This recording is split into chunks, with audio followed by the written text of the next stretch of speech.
Salve, salve, meus queridos. Boa noite para todos. Boa noite para quem entrou agora. Eu não dei boa noite. Boa noite para quem está assistindo a aula gravada. Gente, é o seguinte, ó. A reunião de hoje eu preciso muito da participação de vocês, tá? Então, assim, o pessoal que está com o microfone fechado e tal, eu vou perguntando, eu vou deixar aberto o Meet. Eu vou perguntando e a gente vai participando, vai trocando ideia junto, tá? A reunião vai se construir pelo papo que a gente vai ter aqui. Então não vai ser aquela parada de só o Renato ficar falando, só o Renato ficar cansando o ouvido de vocês, mas todo mundo vai ter que trocar ideia junto e todo mundo vai ter que fazer a reunião andar. Senão não vai dar certo hoje, tá? Qual que é a ideia? O que eu vejo no grupo, muito, o pessoal que me procura para dar aquela analisada em processo, ver como fazer, o que fazer, uh, alguns não sabem o procedimento, como funciona a ação penal. Alguns ficam um pouco perdidos. Qual é o próximo passo? O que vai acontecer dali em diante? Sabe a questão procedimental? A pessoa ela não tem de forma clara e construída na mente dela onde é o começo e onde é o fim da ação penal. Quais são os procedimentos que estão dentro disso daí? Aquela linha do tempo do processo penal. Isso daí é algo extremamente importante para quem está começando, para quem está atuando, porque é a partir dali que você sabe o que você vai fazer para o seu cliente, como você vai vender o teu produto, porque você vai dizer para o cliente, ó, vai acontecer isso, isso, isso no seu processo. Você não é um adivinho por chegar e falar para o cliente vai acontecer isso, isso, isso pelo seu processo. Você só tem o controle dessa linha do tempo que é a ação penal, tá? O procedimento, ele é rígido, tá? Por mais que ele tenha as vertentes dele, a exemplo, foi recebida uma denúncia, você verificou a ausência de justa causa na denúncia, você protocola um HC para tentar combater a ausência de justa causa. Por mais que tenham essas vertentes na ação penal, o procedimento ele é rígido. Ele é aquilo ali. É inquérito, relatório do delegado, encaminhamento para o Ministério Público vai oferecer a denúncia, a defesa prévia, a resposta escrita à acusação, dependendo de qual é a natureza do crime, se vai ser antes ou depois do recebimento da denúncia, a audiência de instrução e julgamento, produção de provas, alegações finais, sentença, todo o processo, todo o procedimento, eles, teoricamente, ele deve ser, porque eu digo teoricamente, é porque na justiça e no Brasil, às vezes tem coisas que acontecem que nem a gente imagina que vão acontecer daquele jeito, né? Mas todo procedimento, ele tem que ter um início, um meio, um fim, e ele tem as formas muito bem pautadas dentro dele. Então, qual que é o objetivo da reunião hoje? Trazer isso, tá? Eu construí no mapa mental ali o que eu fui lembrando e fui lançando, e eu vou questionando, e conforme eu for questionando vocês, a gente vai completando o que falta ali, e vai estruturando esse mapa mental para ficar muito bem claro para todo mundo como que funciona a linha do tempo no processo penal, tá? Beleza? Entenderam porque eu preciso da participação de todo mundo? Fechou? Eu já troquei uma ideia com a Ari no começo ali. Ela já teve muita coisa ali que eu tava trocando ideia com ela que ela já não. Ari, abre o teu áudio aí para confirmar. Tô aqui. E teve muita coisa que a gente foi trocando ideia ali que você não recordava e coisa que eu não tinha lançado na linha do tempo. Sim, exatamente. Sim, isso. Então deixa eu compartilhar com vocês aqui e vamos começar a brincadeira.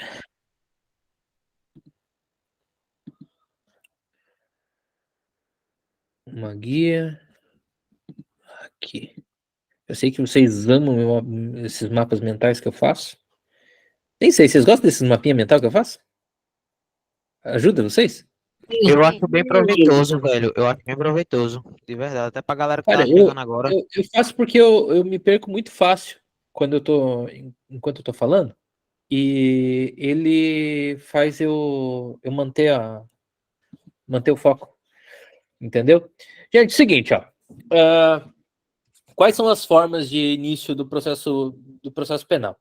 A prisão em flagrante, portaria do delegado, requerimento do Ministério Público, requerimento da vítima e a representação do ofendido, né? São as formas de abertura da ação penal. Como, via de regra, depois de uma fase, todos se transformam no mesmo, a grande maioria se transforma no mesmo desmembramento, né? Eu comecei pelo auto de prisão em flagrante, que é o mais comum que a gente tem, né? Então, agora começam as perguntas, né? Eu tô aqui no Meet, nem tô lá no mapa mental. Sujeito foi pego no ato cometendo crime. A gente já teve a reunião sobre flagrante. Ele é encaminhado pelos condutores, policial militar, raras vezes pela guarda municipal, né? É encaminhado pelos condutores para a delegacia, né? E entregue para a autoridade policial competente, a Polícia Civil, a Polícia Judiciária. A partir desse minuto que ele é entregue, que a custódia do preso, do flagranteado, é passada essa custódia do condutor, que é quem efetuou a prisão, para a autoridade policial judiciária, é feita a lavratura do auto de prisão em flagrante, conforme a gente já teve na reunião, e a partir daí o delegado tem duas opções, né? Quais são as duas opções do delegado? Mandar o inquérito pro promotor para vistas. Não, tá muito na frente. Volta um pouco mais. Arbitrar fiança ou não. Exatamente. Isso. Fiança ou sem fiança. Ele vai verificar a situação, né? O delegado vai ver qual é o crime, qual é a conduta e vai definir se ele vai mandar a fiança ou não vai mandar a fiança. Então vamos começar pela situação de fiança. O delegado arbitrou a fiança, né? Vamos utilizar ali uma situação, uma receptação. Arbitrou uma fiança, uma receptação, e a partir daí que ele arbitrou a fiança, qual que é o próximo passo desse processo na mão do delegado?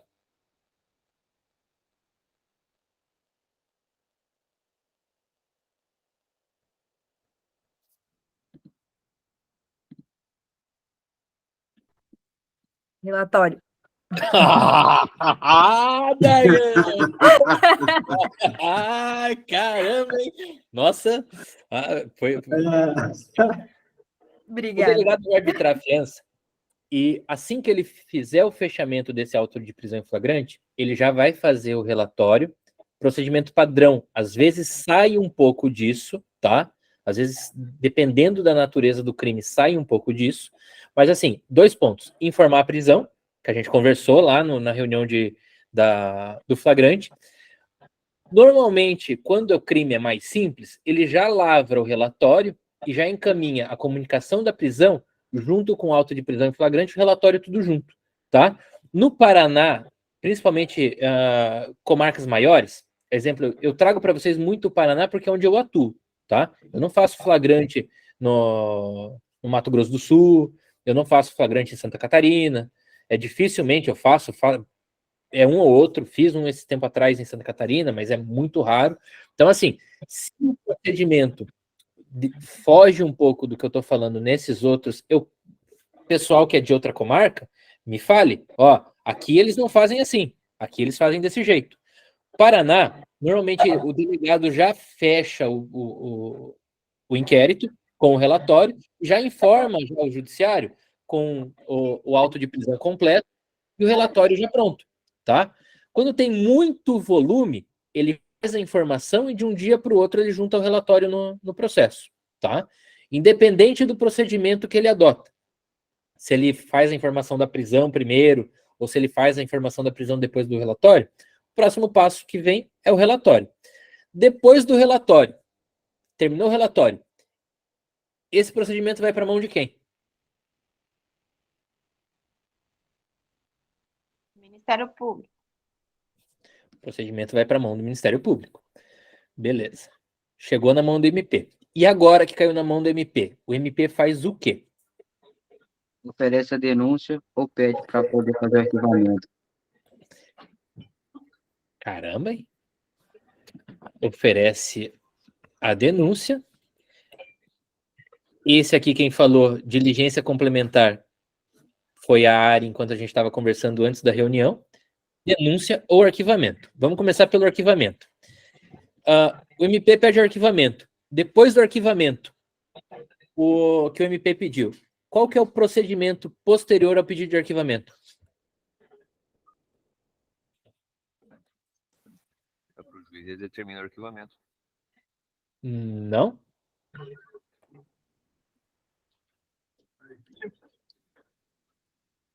Manda para o juiz de acordo com o artigo 28 do CPP. Procuradoria-Geral. É remetido, caso o juiz não veja a situação de arquivamento, artigo 28 do Código de Processo. Ele tem que remeter para a Procuradoria-Geral. A Procuradoria-Geral verifica se é caso de arquivamento mesmo, ou se não é. Caso não seja caso de arquivamento, o que ela faz? Devolve para o primeiro grau, para um outro promotor. Caso esse segundo promotor que tenha o inquérito distribuído para ele veja que é a situação de arquivamento, daí sim vai ser arquivado. A Procuradoria-Geral pode oferecer a denúncia caso ela queira, tá? Ela pode oferecer a denúncia, mas via de regra o caminho é esse. Procuradoria, MP, arquivamento. Beleza? Entendeu? Simples, fácil, e a gente foi lá para a denúncia. Depois da denúncia, oferecida a denúncia. Aqui eu estou falando numa situação de fiança, mas vou colocar duas situações aqui. Esquece da fiança aqui. Coloque também, analise como se fosse um crime inafiançável. Exemplo, um tráfico, tá? Vamos também passar aqui para a ideia de um crime inafiançável. Depois da denúncia, num crime afiançável, o que acontece? Supressão? Recebimento da denúncia? Recebimento da denúncia. Beleza? E no crime inafiançável?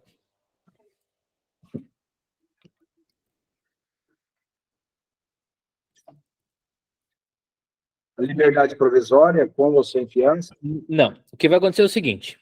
Deixa eu abrir aqui. O que vai acontecer na denúncia num caso que não seja um tráfico, vai vir a denúncia, o recebimento da denúncia, tá? Se você verificar...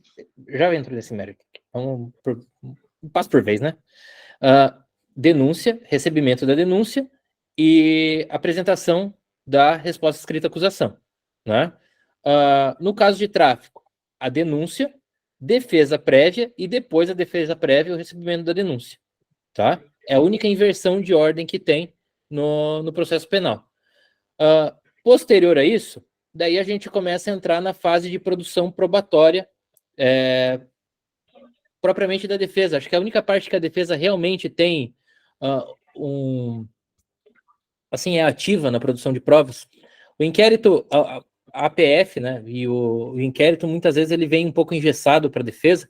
As diligências são um pouco... como que eu posso dizer assim? A gente fica um pouco...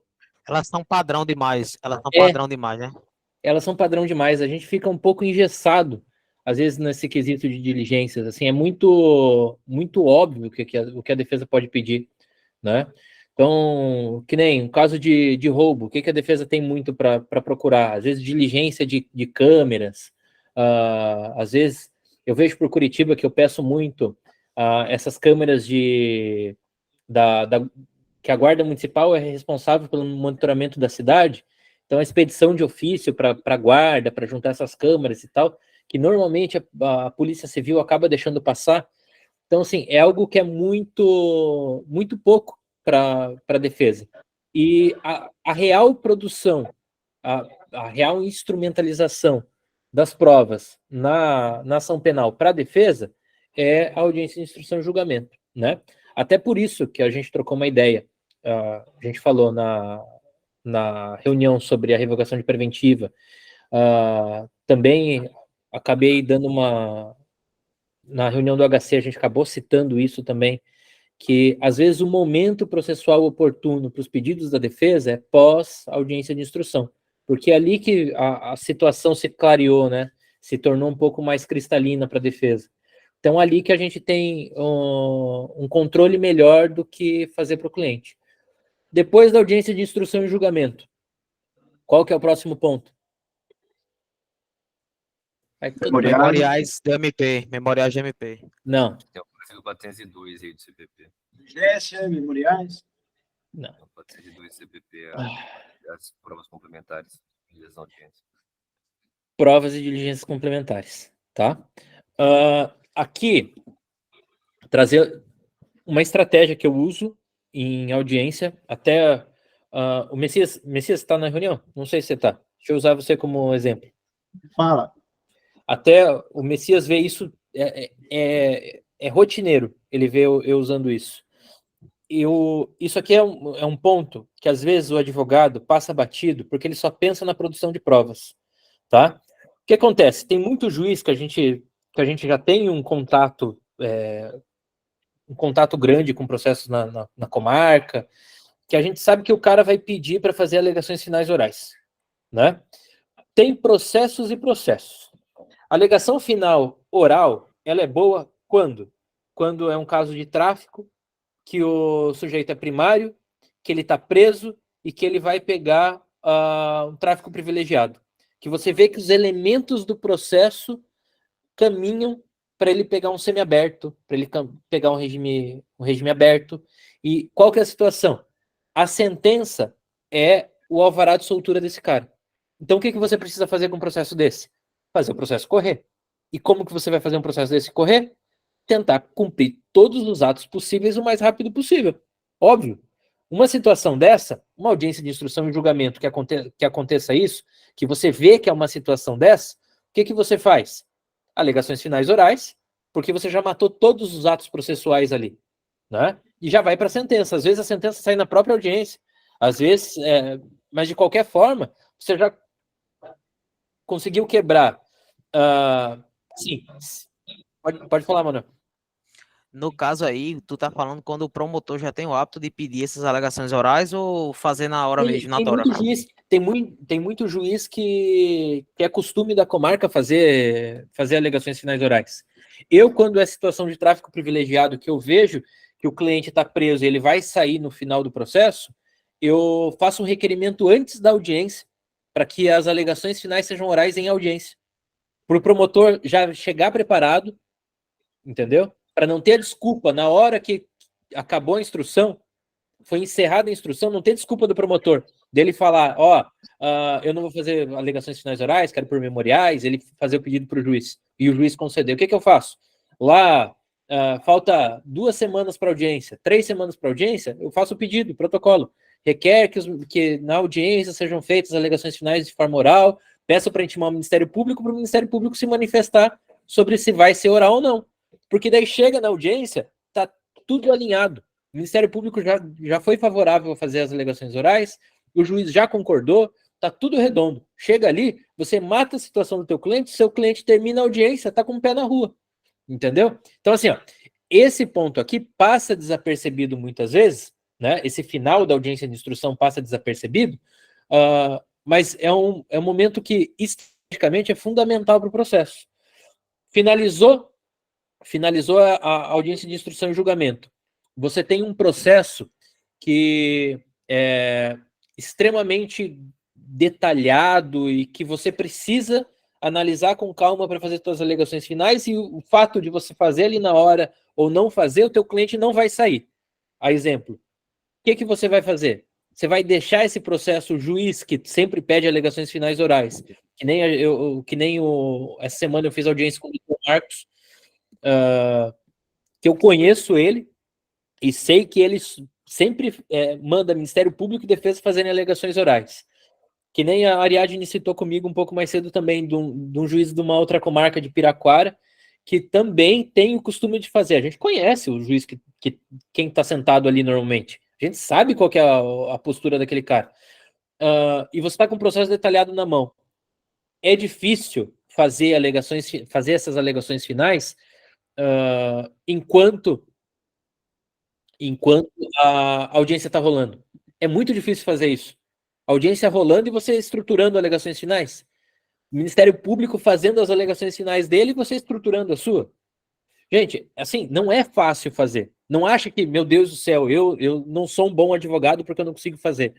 Eu tenho alegações, tem audiência que eu foco a audiência inteira na oitiva, né, nas perguntas que eu vou fazer, na inquirição, e assim que eu termino de fazer toda a minha inquirição, eu me desligo. Porque eu não consigo ficar focado 100%. Você acha que eu vou conseguir fazer uma alegação final decente ao final disso? Não. Porque para você fazer isso, você tem que estar ligado no processo o tempo inteiro. Tem que ficar naquele sinal de alerta do começo da audiência até o final. Senão você vai deixar escapar alguma coisa em algum depoimento. E é impossível. Assim, ó, eu não conheço um humano capaz de ficar ligado 100% do tempo numa audiência. Não tem como. Você ficar sua atenção 100% do tempo naquilo ali. Como que você vai fazer uma alegações finais decente no final disso daí? Alguma coisa vai faltar. Qual que é a estratégia? Utilizar disso aqui, gente. Às vezes, um pedido de juntada de certidões abonatórias em alegações finais que você faça antes, faça ali na defesa, na resposta escrita da acusação ou na defesa prévia. Deixa aquilo ali engatilhado ali, entendeu? Se o juiz deferir essa juntada lá nas alegações finais, quando chegar aqui, ele não vai poder fazer oral. Você já recebeu lá atrás. Você já conseguiu quebrar isso daí. Essa ideia essa celeridade que ele vem metendo na marcha processual, você já conseguiu quebrar. Então, assim, você tem que pensar na tua cabeça o seguinte: quem é o Ministério Público e o juiz que estão do outro lado? É importante você conhecer quem está combatendo, está contra você. Quem acha que o juiz é imparcial, só não vou falar o que eu penso aqui, porque vai pro YouTube depois da reunião. Mas quem pensa que o juiz é imparcial, por favor, né? Na situação, você sabe que a defesa está sempre brigando contra os dois, né? Então, assim, prepara a tua casa, teu terreno, para quando chegar nessa hora, a melhor estratégia possível, você conseguir colocá-la em prática, né? Coloquei aqui para vocês 2 exemplos de estratégia para esse momento processual, tá? Mas, óbvio, a gente vai ter reunião, a próxima reunião de amanhã, que eu vou falar sobre a resposta à acusação e a defesa prévia. A gente vai ter reunião sobre a audiência de instrução e julgamento, sobre inquirição, né? Vou trazer algumas inquirições que eu fiz. Até teve uma que eu transmiti para vocês, que foi boa. Então, assim, cada coisa ao seu momento, mas vocês já conseguem ter uma ideia da importância de ter esse mapa mental aqui, embutido, já gravado, tatuado na sua cabeça. Porque se você sabe exatamente como ele funciona aqui, você sabe o momento certo de você fazer alguma manobra no processo para não acontecer nada lá na frente. Aqui, depois que eu já falei tudo e mais um pouco daqui, né? A gente já sabe o que vai acontecer aqui depois, né? Vem para alegações finais do MP. Eu não sei como funciona nos outros sistemas, mas no ProJude, ele abre, assim, 10 dias para visualização da intimação e daí mais 5 dias. Então acaba que o MP tem 15 dias para cumprir a porra das alegações finais, né? E prazo sucessivo daí para defesa. Foi para o MP, voltou para defesa. Daí, depois das alegações finais da defesa, essa aqui eu só não vou perguntar porque é muito fácil. Ou eu pergunto? Vou perguntar para alguém. Calma aí, deixa eu ver quem está aqui. Daiane, o que vem depois, Daiane? Pronto. O que foi? Eu não estava muito prestando atenção. Depois das alegações finais da defesa, o processo vai ter uma movimentação chamada concluso para a sentença. Fechou, vai para a sentença. Vem a sentença. Beleza? Dessa sentença aqui, a gente tem 3 opções. Quais são as 3 opções?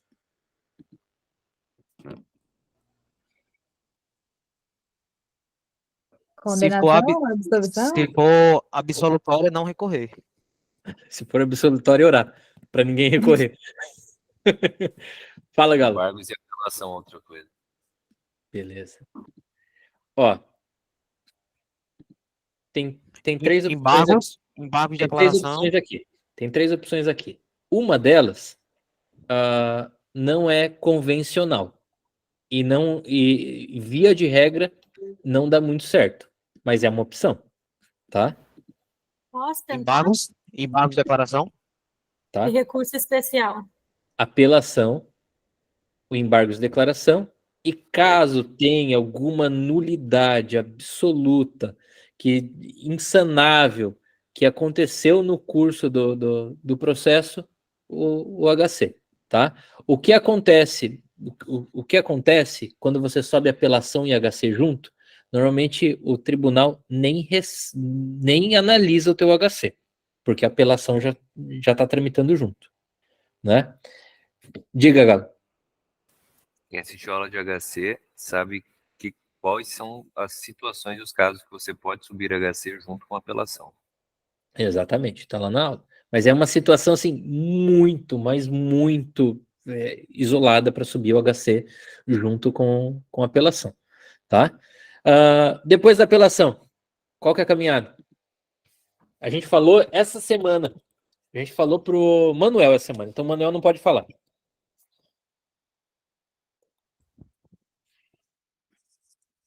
Repete a pergunta só para ver se eu lembro. Depois da apelação. Assim que é apresentado o parecer da Procuradoria, do Ministério, vem o parecer do Ministério Público, o que a gente faz? Quem estiver olhando o CPP não vai saber, cara. Quem olhar quem olhar o código não vai saber, porque é fora do código. Ari levantou a mão. Embargos auriculares. Não, Murilo. Fala. Não, peraí. É quase isso, Murilo. É Quase próximo.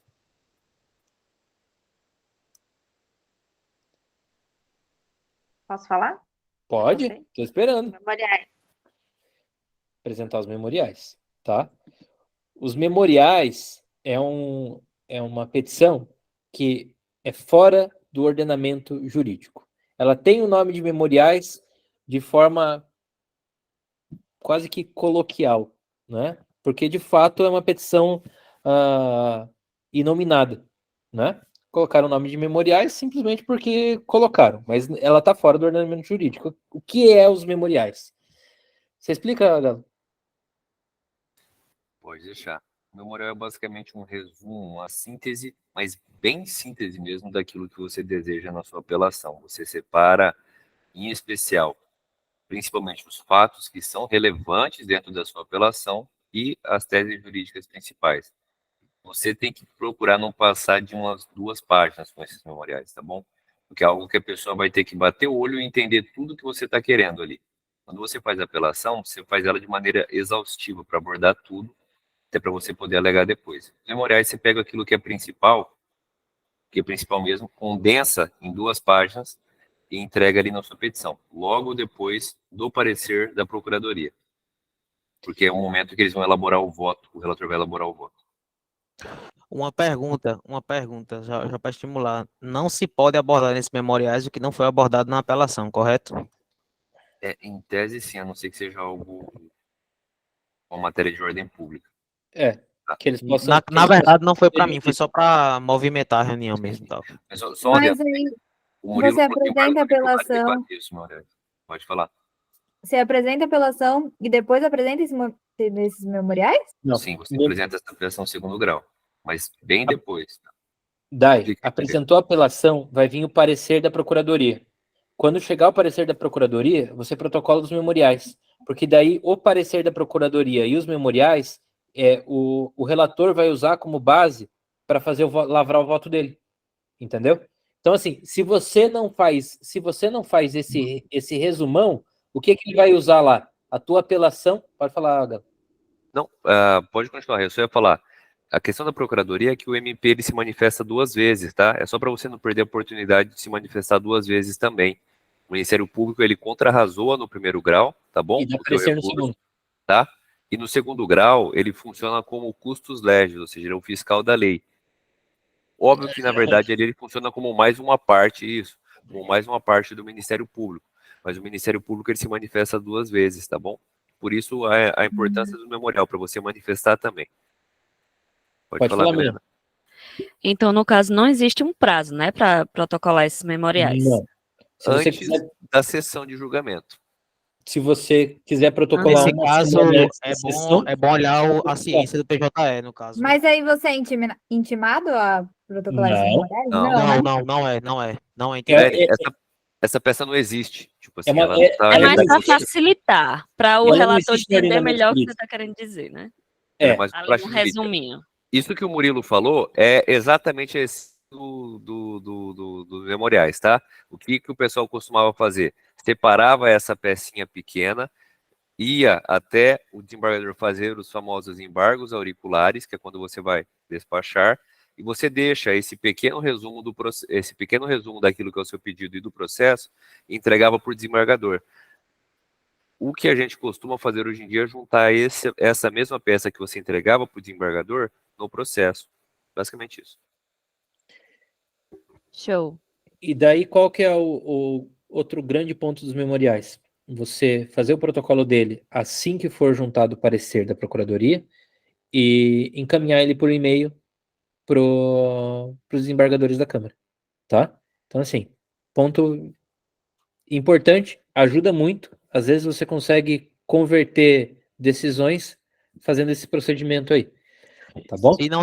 Se não tiver o e-mail nos despachos, alguma coisa, aí você tenta dar um jeito de diligenciar para obter esse endereço e mandar. Não tem no site dos tribunais, tem e-mail de todo mundo. Site Eu dos sugiro tribunais. que sempre liga, porque sempre tem um e-mail que é específico para memoriais. Ao menos aqui no TJMS, alguns eles disponibilizam assim, no STJ também. Memoriais. Eu vou falar isso, do STJ desembargador. tem. Alguns têm isso e não colocam lá, mas sempre façam essa diligência para você poder encaminhar, tá bom? Ou às vezes tem um assessor que ele sempre é quem faz a triagem. Aí você encaminha no e-mail desse assessor. Geralmente tem todos os assessores lá, mas é um que faz essa triagem. Gente, é só um minutinho que eu recebi uma. Um minutinho, tá? Desculpa.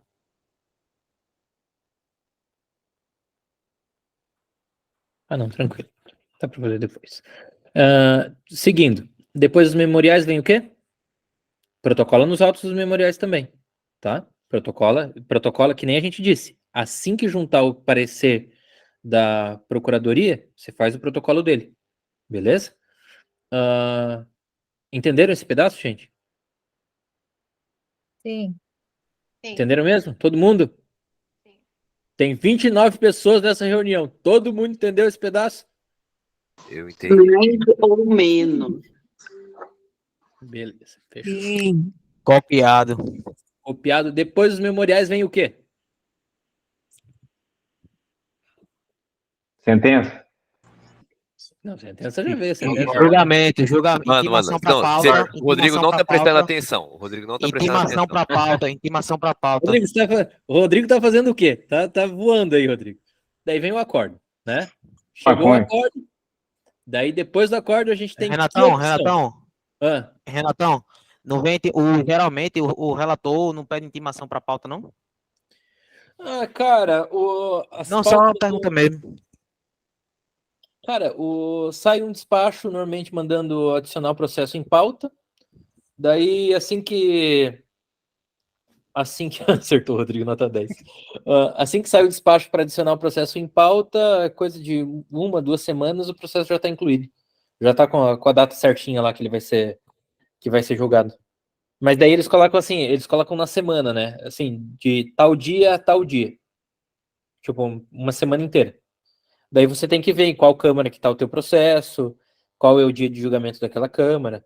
Daí você tem que olhar o calendário deles para saber ao certo que dia que vai ser julgado, né? Depois do acórdão, o que rola? E aí?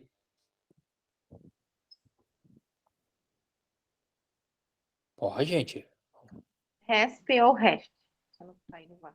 Tá. Daí vem o ED de novo, né? Ah, o ED. Vem embargo de declaração de novo. E o RESP e o recurso extraordinário. Beleza?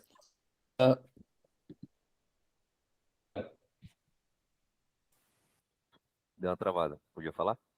Pode sim, fale. Quando o julgamento não é... O julgamento da apelação é por maioria, qual que é o recurso que faz?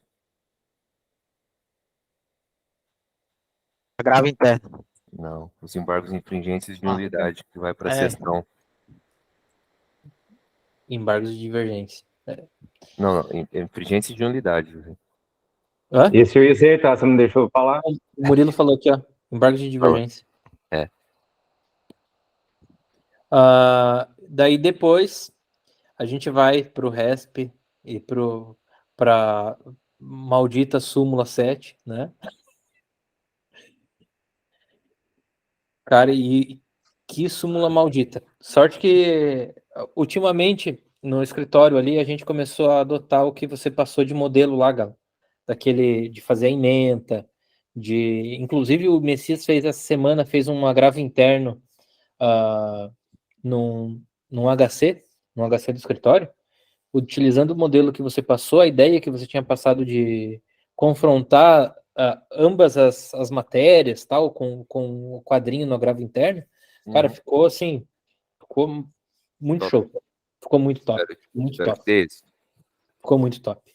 E, cara, eu acho que agora, depois que eu falo pro pessoal aqui, o pessoal não, às vezes não dá tanto valor pro que eu falo. Mas eu aprendo demais também aqui com as reuniões. Eu já tive alguns, sim. Extraordinário nunca. Nunca nem cheguei. Nunca nem cheguei em recurso extraordinário. Normalmente eu paro no STJ. Mas RESP já. Você já teve recurso extraordinário lá procedente, Gal? Só contra mim, só. Só contra você? Só contra. Cara, é que assim, ó. Tem outra situação que é o. Quando chega em Brasília, eu normalmente cobro do cliente um valor a mais. Entendeu? Eu começo a cobrar um valor a mais. Normalmente o cliente não quer subir. Né? Então, assim, além de tudo, tem cliente que não quer que a gente tente o recurso lá em cima, faça mais alguma coisa. E daí, como tem volume no escritório e a gente eu já não estou mais na fase de ficar usando o processo como laboratório, né? Acaba que a gente nem faz nem chega. STF, cara, que eu tentei umas 3, 4 vezes no STF e só, cara. A maioria das que eu cheguei foi por HC, só que eu reparei uma coisa, lendo, porque eu era acostumado a ler todos os HCs que saíam todos os dias do STF. Dava para você filtrar pelo site, tá? Hoje em dia eu não sei como que faz mais. Pelo menos o Fachin costumava, porque você faz o RESP, depois que acaba o RESP, eles liberam o seu extraordinário. O Fachin costumava conceder HC de ofício no extraordinário, quando ele via que dava, mesmo você não conseguindo, né? Porque é um trabalho gigantesco para você conseguir fazer um recurso especial, mais ainda no extraordinário. E aí eles eventualmente concediam ordem de ofício, quando achavam lá que era plausível para o caso. O Fachin costumava fazer bastante. E, gente, a partir desse momento aqui, ó, HC, o RESP, REST, qualquer situação que seja indeferido de plano, a gente abre brecha para o agravo interno, né? A gente abre aquele momento para o agravo interno, que muitas vezes é o que salva a nossa pele, é o agravinho ali, né? Então, assim, o procedimento, que nem eu falei para vocês, ele é isso, é engessado, não tem como você sair disso aqui, tá?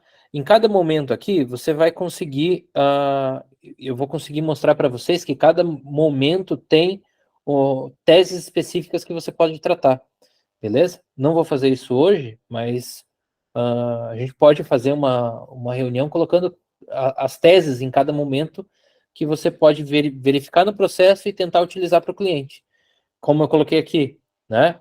Os elementos produzidos na audiência de instrução, a gente já tratou isso aqui na reunião sobre revogação de preventiva, tá? Então, utilizar isso aqui.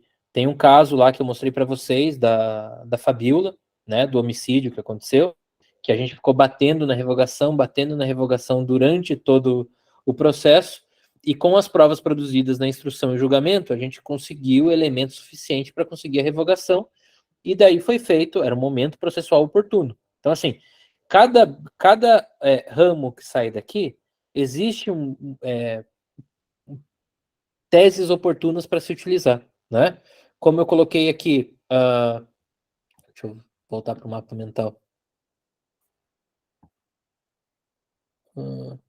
A exemplo aqui, ó, o recebimento da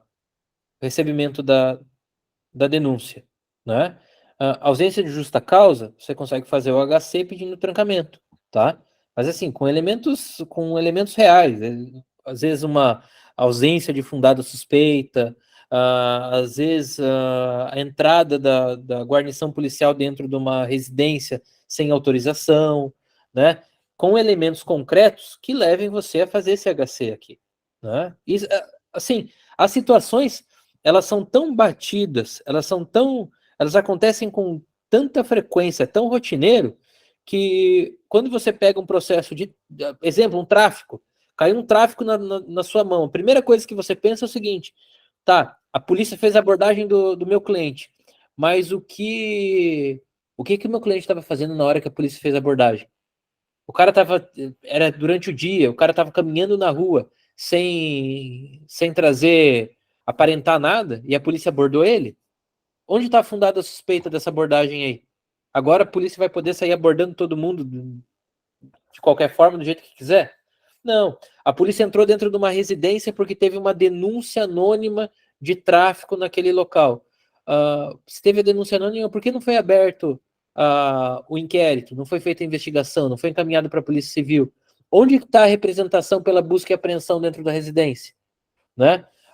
Ausência de autorização do proprietário da residência para a polícia adentrar dentro do imóvel. Não tem autorização, e aí? Como que a polícia entrou? Por que a polícia entrou? Entendeu? Então, assim, são teses que você, depois que você começa a fazer, de tanto fazer, começa a ficar batido. A primeira coisa que você começa a olhar no enfoque, naquele enfoque amplo do fato, são essas teses. Depois eu vou encaixando elas e vou trazendo uma a uma para vocês. Citei algumas para vocês terem uma noção. Mas assim, cada elo que se abre aqui abre possibilidades e elementos para novos pedidos, né? Tirando, obviamente, alegações finais da defesa, né? Já vai para a sentença, então não tem muito o que fazer. Mas assim, principalmente aqui o recebimento, que é um ponto fundamental, que a gente pode tratar amanhã junto com a resposta à acusação e a defesa prévia, né? Que daí a gente já trata sobre esse HC no trancamento da ação penal aqui. Eu já utilizo do Galo para refalar sobre isso, né, Galo? Você já falou na reunião passada, mas a gente dá mais uma pincelada nisso aqui de novo. E assim por diante, beleza? Os outros procedimentos, né, as outras situações aqui, elas basicamente seguem a mesma linha de raciocínio que essa, tá? Segue a mesma linha de raciocínio. Tirando daí situação aqui de representação e situação de requerimento da vítima, que vai fugir um pouco, que eu vou deixar esse aqui para quando for falar de GCRIM, beleza? Que daí eu vou falar esse daqui e eu já falei na Maria da Penha, na violência doméstica familiar eu já falei um pouco aqui, sobre representação, mas esses dois aqui eu vou deixar mais quando a gente entrar no assunto de crimes contra a honra e GCRIM. Tá bom, gente? Aqui também cai um pouco do estelionato, tá? A representação aqui. Fechou? Gente, ficou alguma dúvida? Não? Não. Não. Ajudou vocês? Demais. Deu um... Importante... Deu uma luz aí. A importância disso aqui. Se você sabe a fase que está o teu processo, você sabe qual que é o próximo passo. E você consegue vender para o cliente essa linha do tempo inteira, tá? Se você sabe o que aconteceu no processo, onde ele está, você já tem total noção de qual vai ser o seu trabalho e o que você tem que passar para o cliente. E você sabe todas as variantes disso aqui. Se isso aqui está tatuado no teu cérebro, se está tatuado no teu cérebro isso aqui, você consegue saber exatamente o que vai acontecer no processo, tá? Óbvio, você não vê se o cara vai ser condenado ou não, isso daí você não vai saber, mas você sabe todos os procedimentos e você consegue passar isso com certeza para o cliente, tá? E não é algo assim, extremamente difícil e absurdo de você saber. É algo até simples. Só que eu criei isso de tanto fazer, né? Eu criei isso de tanto fazer. Se eu tivesse visto isso antes, eu acho que eu teria patinado menos na advocacia. Eu teria vendido melhor, eu teria atendido melhor, eu teria tido uma visão mais ampla do processo, né? Então, eu acho que a minha advocacia teria andado mais rápido se eu soubesse isso antes de aprender pela execução constante. Beleza? Fechou, gente? Gente, ó, eu vou parar a gravação agora e a gente continua o papo, mas deu 50 minutos de reunião. A gente tem uma média aí de 1 horinha, então tá ótimo. Tá 10. Beleza? Agradeço quem compareceu. Tamo junto. E deixa eu parar de gravar. E